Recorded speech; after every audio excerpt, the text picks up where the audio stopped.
Hey guys, Mary here. So today I'm going to be talking about a show I watched actually relatively around the time I watched Fullmetal Alchemist. That show was Stranger Things. Stranger Things was recommended to me by a friend of mine who was helping me try and figure out more shows to watch because I'd run out of shows to watch. Um, and I said I wanted a new one. She said watch Stranger Things. Stranger Things to me was another one of these shows that was hyped up because it was really, really good, which put me off wanting to watch it because, as I said before, I don't like hype because I feel like I'm going to be disappointed. But with Stranger Things, I was actually kind of pleasantly surprised.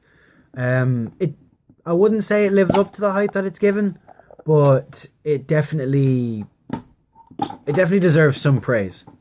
There are a couple of things where I'd say it could do better, and there are a couple of characters that I feel had little to no purpose in being there. And when I say little to no purpose, I mean that they played a major role when they really shouldn't have. Um, okay, so I'll give a small little, a little background into it for those who haven't watched it. Stranger Things is based in a small little quaint town where everybody knows everybody, and anything that goes on spreads like wildfire to everybody. So there's not you can't hide anything, but that's kind of where it's fun in the sense that you can't hide anything, yet there's this huge supernatural thing going on. Stranger Things, tells a story of three friends trying to find trying to find the fourth member of their group who went missing and hasn't been seen for days, assumed dead by most people there, only to find out that through a girl called 11, who they called Elle, who possesses these powers of the mind, telekinesis, and supernatural stuff like that.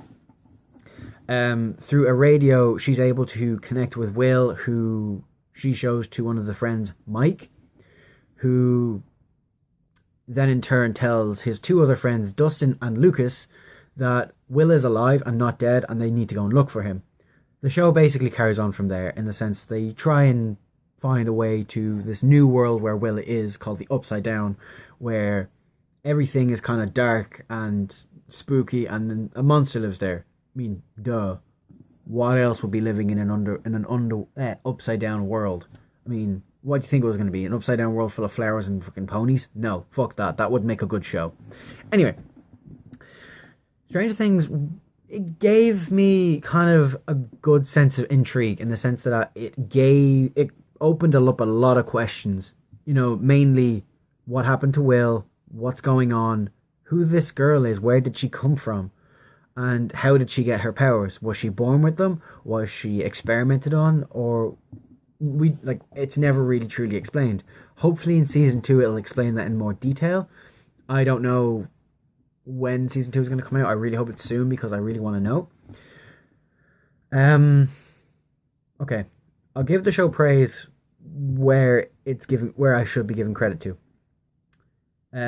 It is very intriguing, very interesting, and very kind of gripping. Unfortunately, it's very long and drawn out.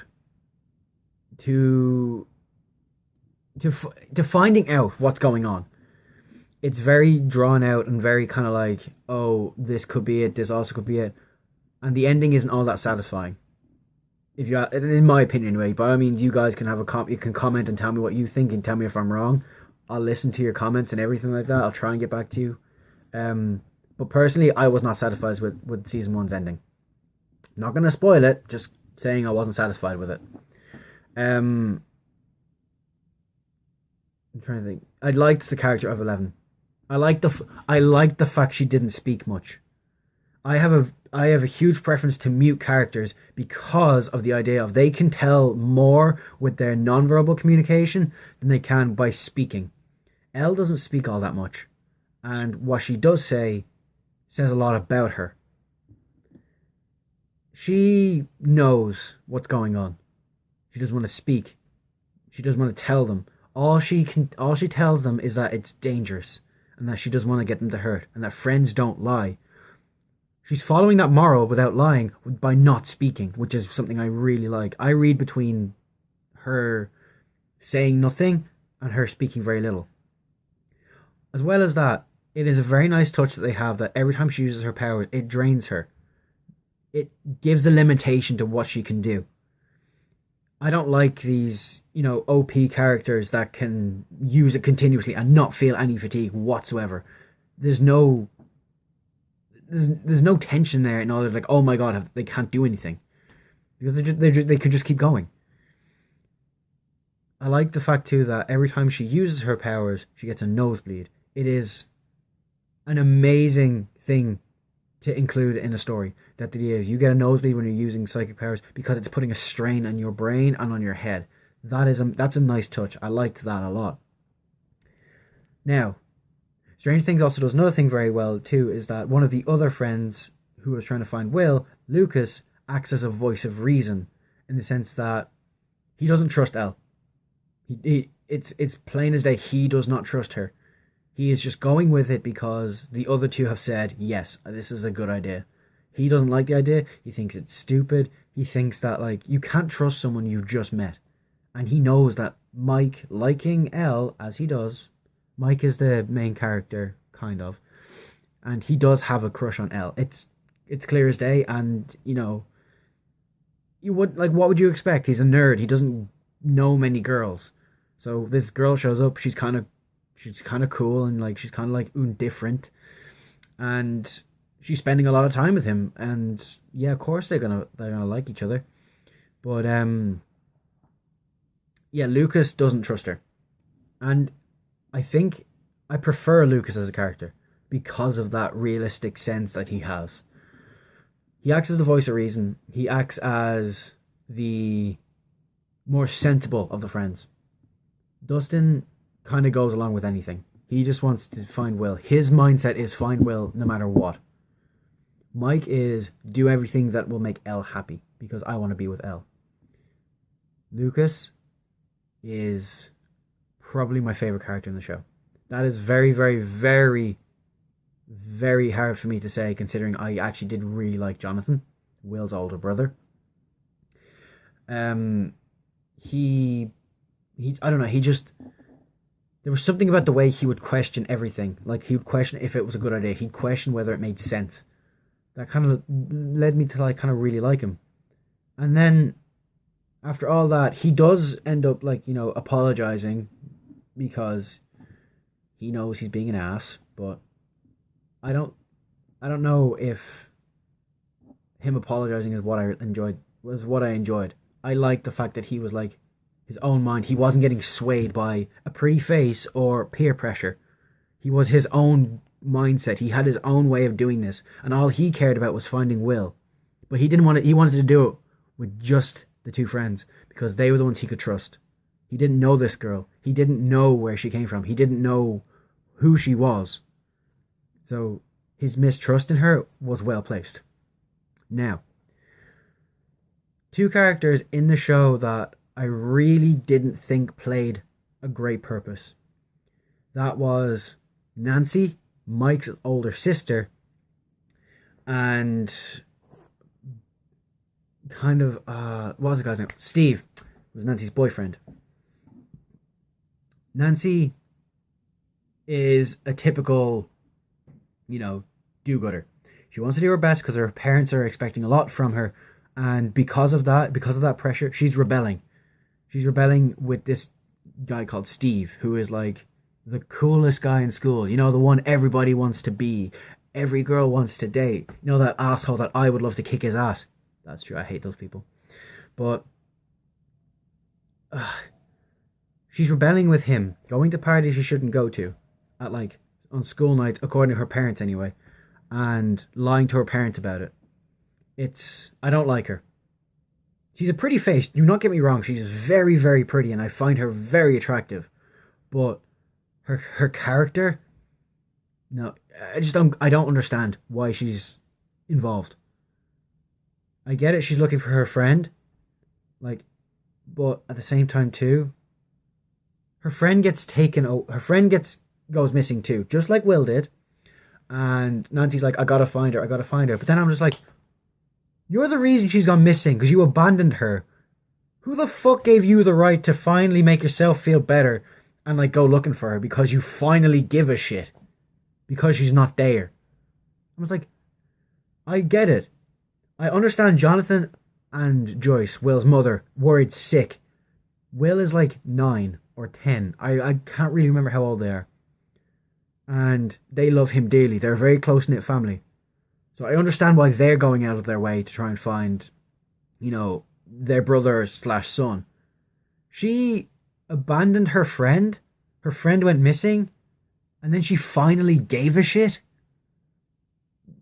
Like, no, that's not how that works. I'm sorry, but like for those who like Nancy and thought, oh my god, this is so cute, she's doing all this to save her friend. No, fuck that. She didn't deserve to like have that, mindset. I'm actually not being bad here. I'm kind of glad it didn't work out for her because she fucking knows. Don't abandon your friends, not for anyone. But I digress. Steve is the other one I didn't think played a purpose. He was literally there just to be an ass. He was there.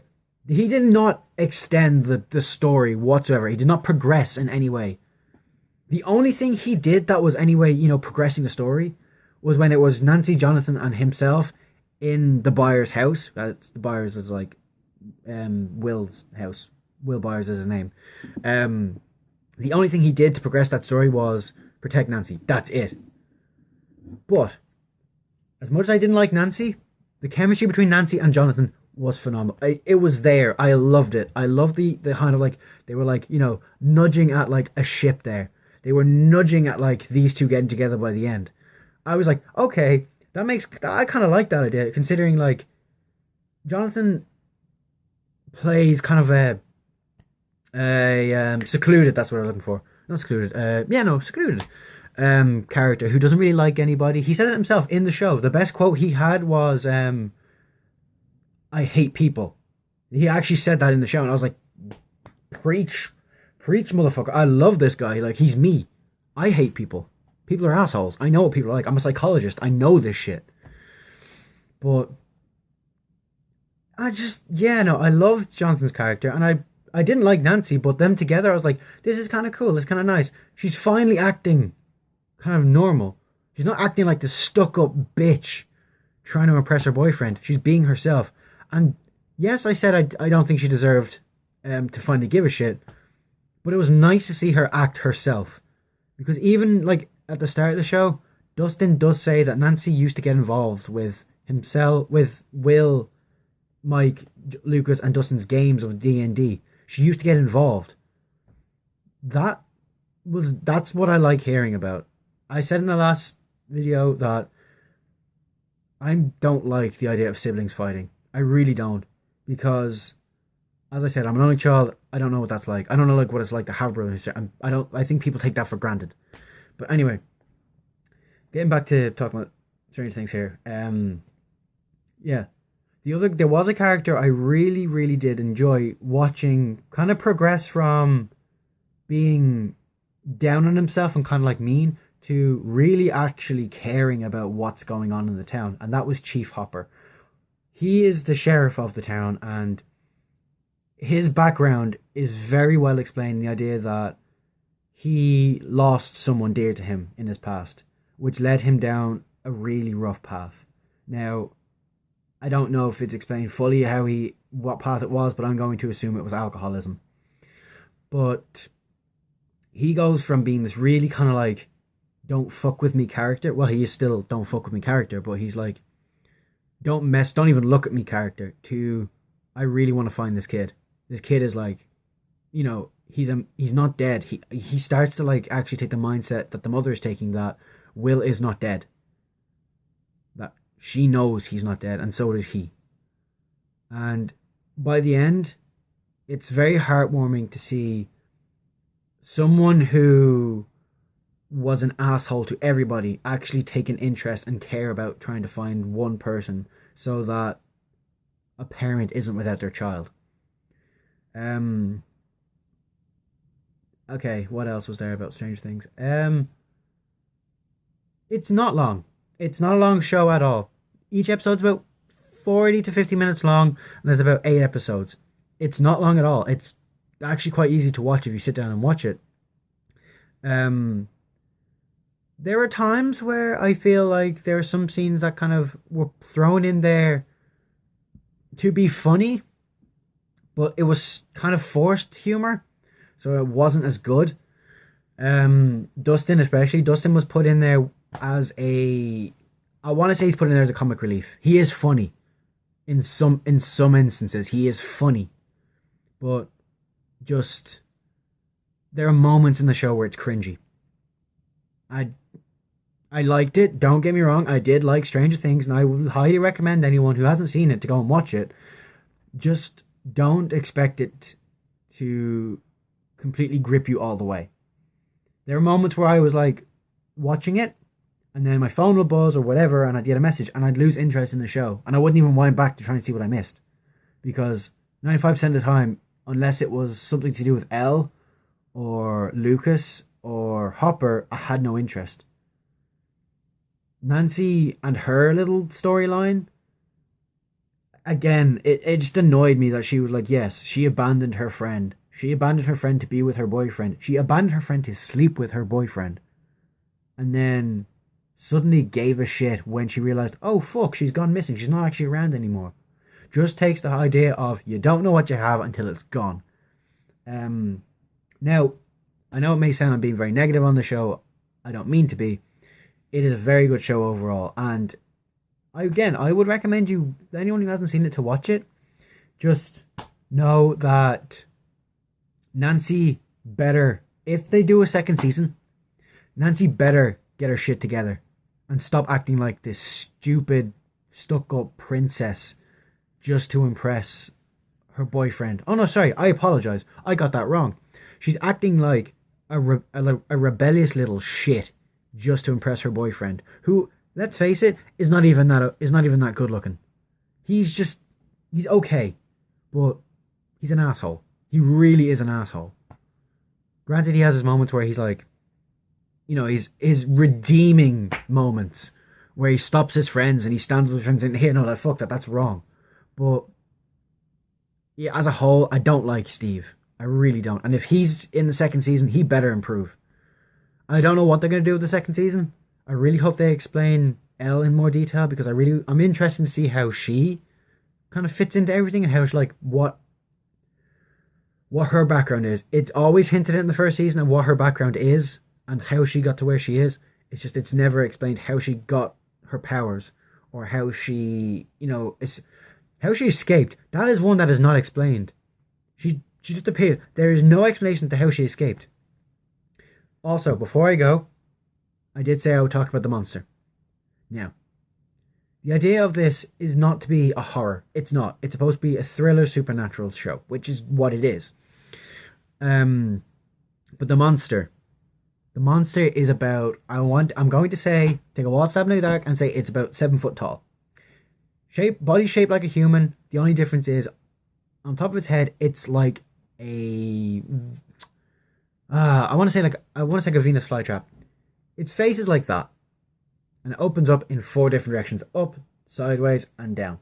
It basically opens up to reveal teeth, and that's all well and good, but you only see that like twice. Apparently, there's another one, but I don't remember seeing it very often. I'm going to assume there's 2 of them, because I remember there was 2 different looking things. You don't see the monsters very often, and I'm kind of like, I wanted more monsters, that is, because it gave me something to be tense about.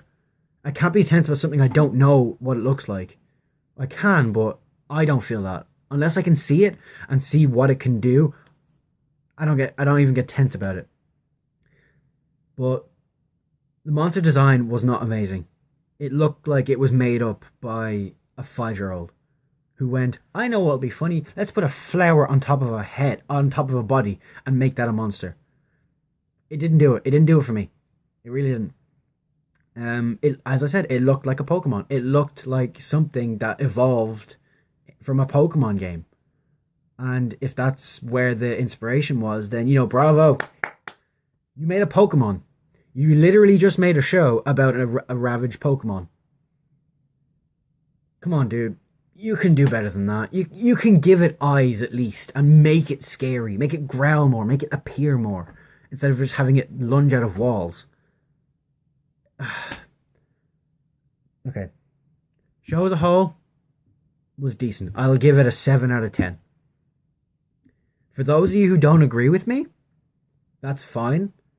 You can comment below and tell me what an asshole I am for critiquing it. That's what I'm doing. I'm not doing, oh my god, everything's amazing. It breathes. It's a fucking amazing show. No. I'm doing my own review on it, and that means I'm going to give it criticisms as much as it is praise. There's a lot more praise I could give it, but it's all kind of like script writing, and it's really hard to explain. But Stranger Things as a whole is pretty good. There are a couple of characters I really, really hope if they bring out a second season, they change a little bit to make them a bit better. The shit between Jonathan and Nancy, I want that to be a thing because he deserves it. She needs to get a fucking, you know, a brain in the ISN that like Steve is no fucking good. Jonathan is an absolute gentleman to her. But yeah, that's where I will leave it for today, and I will try and catch up with you again tomorrow. Like and subscribe to my channel for more, like, you know, reviews and stuff. Hopefully I'm going to have another one up pretty soon. I just need to think of a topic. And I will talk to you later, you know, guys. So, peace out.